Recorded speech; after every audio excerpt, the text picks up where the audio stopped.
Democrats in Maryland chose their Senate nominee after a contentious primary contest. Despite being outspent nearly 10-1, Prince George's County Executive Angela Alsobrooks was able to defeat Congressman David Trone. She now faces the state's former governor, Larry Hogan, a Republican, who easily cruised to victory in that party's primary. Our Scott MacFarlane has been covering all of this. So, Scott, tell our viewers how Angela Alsobrooks was able to not only win, but overcome what had been for weeks previous to this primary, a relatively comfortable lead for Congressman Trone. Really intriguing results out of Maryland, Major, in part because it shows money is necessary for a campaign. Can't run for high office without money, but money is not a silver bullet. David Trone, who was defeated running for this primary nomination, spent more than $16 million of his own money just in the primary cycle. And he came up way short. Look at those numbers, not even close. Looking at the more granular details, which you and I and a lot of us who follow these things like to do, it showed that Angela Alsobrooks made big inroads inside David Trone's own congressional district, right there in his home base in one of the D.C. suburbs. That really helped launch her way above David Trone statewide. And I got to look at the Republican side, too. Larry Hogan was long expected to prevail as the Republican nominee, but it really puts everybody else on alert around the country.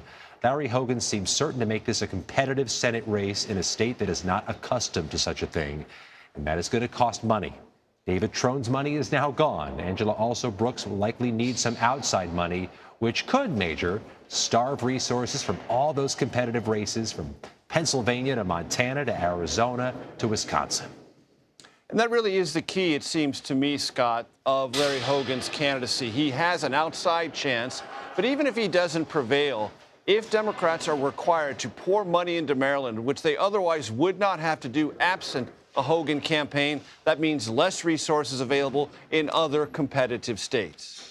Spoke to a lot of Republican senators about that today, Major, and they acknowledge Larry Hogan is potentially the most vocal critic of Donald Trump inside their party. Some of Trump's most fierce allies on Capitol Hill are nevertheless very excited Larry Hogan is their party's nominee. They think he gives them a chance to, if nothing else, drain the resources of the Democratic Party in an already uphill year. Take a listen to Lindsey Graham, with whom we caught up a short while ago. Welcome whatever gets us in the majority. I don't care if he's a vegetarian. It doesn't matter to me. If he wants to run as a Republican, he's a great guy. He'd be a good addition to the team. There's no litmus test for me. Whatever he needs to do to win in Maryland, to be able to change course for the country, I am for it. Let's just play this out for a moment, Major. You have a Senator Larry Hogan. Imagine that in 2025. Inside a Senate chamber that is losing Mitt Romney, the most ardent Trump critic in the Senate. He'd have some shoes to fill in that role. No doubt. And during the congressional inquiry into January 6th, some Americans may have come to know Harry Dunn, who was a Capitol Hill police officer. He protected the Capitol on January 6th, then decided to run for Congress in Maryland. What happened to Harry Dunn?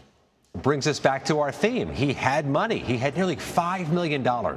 As a candidate who'd never run for high office again. That's quite a dynamic to begin with. He was running against somebody well known in the district, though. Sarah Elfreth is a state senator, been there for about 6 years, representing a good chunk of that congressional district, and had that name recognition with so many primary, engaged, politically knowledgeable voters. Harry Dunn certainly had name recognition, had a breadth of issues he was championing, including women's reproductive rights, but just couldn't penetrate that district, no matter the money, as somebody new to politics and, to a degree, new to that district he lived several miles outside. As always, Scott MacFarlane with the details. Thank you so very much.